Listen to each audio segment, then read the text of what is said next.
কি? আপনি আমার মায়ের নাম্বার চেয়েছিলেন না, নেন, যা খুশি বলেন, ভিডিও দেখান, যা ইচ্ছা করেন।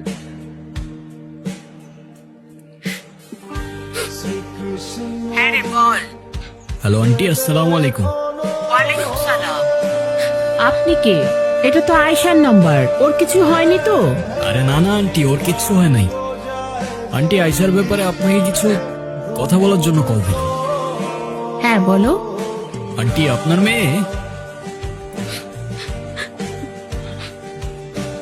মেয়ে তো অসাধারণ একজন মানুষ। আমি ওর ক্যাম্পাসেরই ফ্রেন্ড।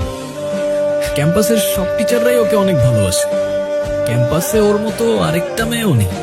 তাই ভাবলাম, যে মেয়ে এত ভালো, তার মা না যেন কত ভালো মনের মানুষ। তাই ওকে বললাম আপনার সাথে একটু কথা বলার সুযোগ করে দিতে। ও মা, তাই নাকি? Thank you, thank you. তুমি তো খুব সুন্দর করে কথা বলো। শুনো, তুমি আয়শার সাথে আমাদের বাসা আসবা, কিন্তু তোমার কিন্তু দাওয়াত রইলো। ঠিক আছে আন্টি, আসবো ইনশাআল্লাহ। ভালো থাকবেন আপনি। আল্লাহ হাফেজ। কথা বলো। হ্যাঁ মা। হ্যাঁ রে, ছেলেটা কি দেখতে? কি অনেক সুন্দর, হ্যান্ডসাম নাকি খুব? কি মা, তুমি আবার কি শুরু করলা?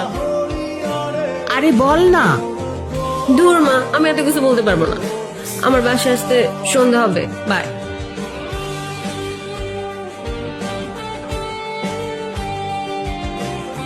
আপনি আমার মাকে কিছু বললেন না কেন?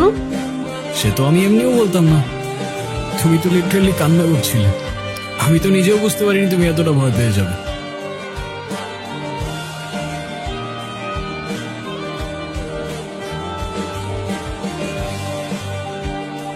এদিকে তাকাও, এদিকে তাকাও। তুমি তো জানো তুমি ভুল না, রাইট? বলো, রাইট অর রং? রাইট। তো তুমি নিজে যখন জানো তুমি রাইট, তোমায় যে যতই ব্ল্যাকমেল করুক না কেন, দুনিয়ার কাউকে তোমার ভয় করার প্রয়োজন নেই। কি বুঝছো? জি বুঝছি স্যার। কি বুঝছো?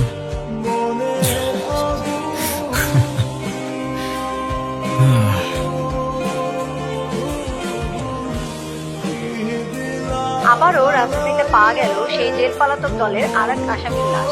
শিবপুর সেতুর নিচে এক জেলে সকালে এমনিতে কালকে ঘুমাইতে পারিনি, ঘুমাইতে দে ভাই জানা গেছে উঠো না ভাই, আগেও উঠো। লাশ পাওয়া গিয়েছিল। হইছেটা সেও কি? একই নিউজটা একবার দেখো, উঠো। বিষয়টি কি কাকতালীয়? এর পেছনে লুকিয়ে আছে কোনো বড় রহস্য। এখন পর্যন্ত তাদের কোনো পরিচয় পাওয়া যায়নি পুলিশ।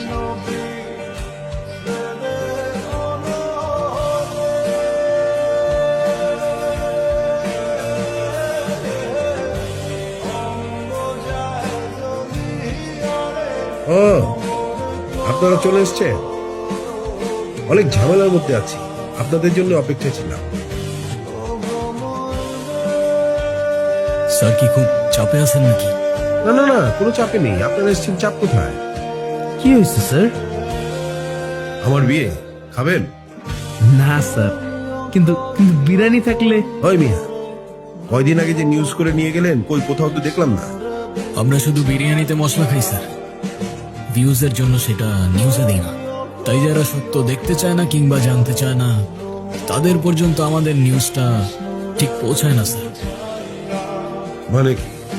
মানে ভাই বলতে চাইছে আমাদের নিউজের রিচটা একটু ডাউন স্যার। সুমিত ক্যামেরা। এই ওর বডিতে কি কি পাওয়া যায় দেখো, আর পোস্টমর্টমের ব্যবস্থা করো। কি হচ্ছে এই দেশের অবস্থা? যেখানে ক্রিমিনালসরাই সেফ না, সেখানে আপনার আমার মতো সাধারণ মানুষের নিরাপত্তা কোথায়? একটার পর একটা লাশ পাওয়া যাচ্ছে, আমরা জানতে চাই পুলিশ আমাদের কি বলতে চায়। Sir, excuse me sir.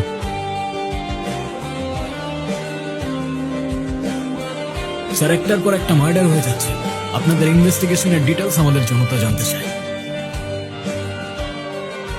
আসলে কেসটা খুব কনফিডেন্সিয়াল, পাবলিকলি বলাটা খুব ডিফিকাল্ট। তারপরে আপনারা তো নাচরবান্ধা, আপনাদের না বললেই তো নয়। আসলে যে মার্ডার হয়েছে সে জেল পলাতক আসামি। এই কেসের সাথে তার অনেক ধরনের যোগসূত্র থাকতে পারে। আর আগে যে মার্ডারটা হয়েছে সেই মার্ডারের সাথে এই মার্ডারের কোথাও না কোথাও মিল আছে। আমরা খুনির খুব কাছাকাছি চলে এসেছি, কিছু পাজেল মিলাতে পারলেই আমরা এই মার্ডারের মোটিভটা জেনে যাব। কিন্তু সেটা আর কতদিন পর? সিভিলিয়ানসদের সেফটি কে দেবে? নো মোর কোশ্চেন, আমাকে কাজ করতে দিন প্লিজ। ক্রিমিনাল জেল থেকে পালিয়ে গেলে তাদের কিছুই করার থাকে না। সেই ক্রিমিনাল খুন হলে তারা খুনিকে খুঁজতে পারে না। পুলিশ কতদিন এভাবে নিজেদের দায়কে এড়িয়ে চলবে? প্রশ্ন আমাদের জনতার। তবে খুনি আসলে কে? হতে পারে সে আপনার আশেপাশেই আছে, চায়ের দোকানে, শপিং মলে, রাস্তার পাশে কিংবা আপনার সামনে। তাই সাবধান থাকুন, সতর্ক থাকুন, দেখতে থাকুন জনতা নিউজ। ক্যামেরাম্যান সুমিতের সাথে ইব্রাহিম হোসেন, জনতা নিউজ, ঢাকা।